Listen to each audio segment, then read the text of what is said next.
Good morning, Miss Howell's class. Good morning, Mrs. Bush's class. Good morning, Miss Stewart's class.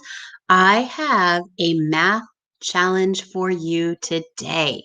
We're going to use our student journals. Let me show you which page we'll be working in today. We're going to be looking at numbers that come just before and just after a number.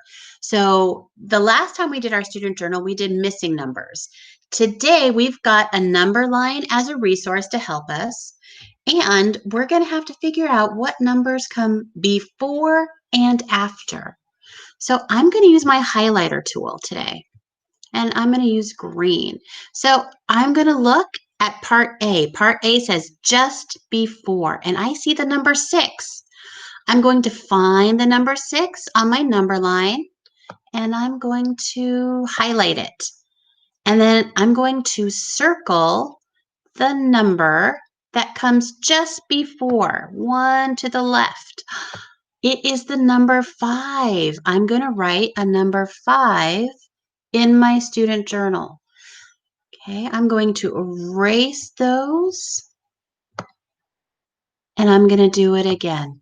Let's use our yellow highlighter.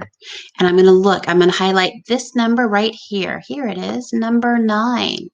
I need to know what number comes before, just before. It's the one right here to the left. I'm going to circle it, and I'm going to write an 8. Make an S and go back home. Now, if you're trying to highlight and circle at your house, it might be a little bit tricky because it's going to be hard for you to erase unless you're using a pencil. So if you would like to use my same strategy, I suggest using a pencil so that you are able to erase. All right, I'm going to find number 3. 1, 2, here's 3. And I am going to circle the number that comes just before. It is a 2. I'm going to write a 2 in the box. All right, let me erase it. And now I'm going to try a strategy without highlighting and circling so you can see what I'm doing and how I'm thinking. Okay, I find the number 4. I'm going to find the number 4 in the workbook page. I'm going to cover it up with my finger and look at the number that comes just before is a 3. I'm going to write a number 3. I didn't have to highlight and circle. Math is all about finding which strategy is the best one for you and your brain. 7. Here's a number 7. I'm going to cover it with my finger and look at the number that comes just before is a 6. All right, my last one of just before is an 8. I'm going to cover it with my finger and see that the number that comes just before the 8 is a 7. I'm going to write it in the box.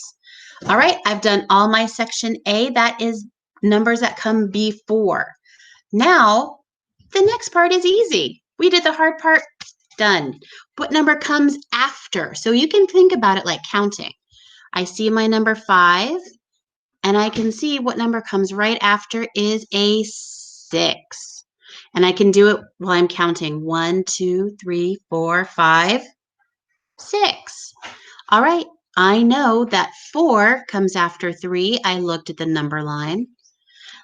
Number 8 is our next one, and I can look at the number line, and I see the number that comes after is 9.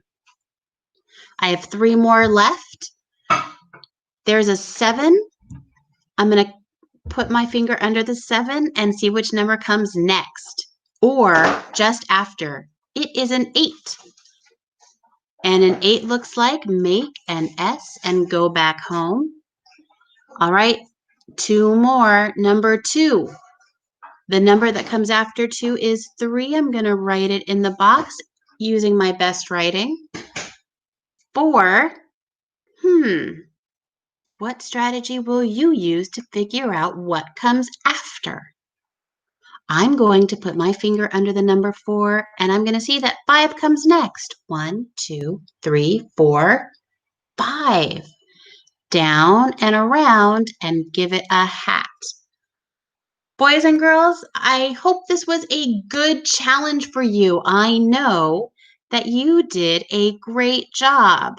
And if you need help, you can send your teacher a text through the dojo. You can ask a mom, a dad, or anybody that's at your house.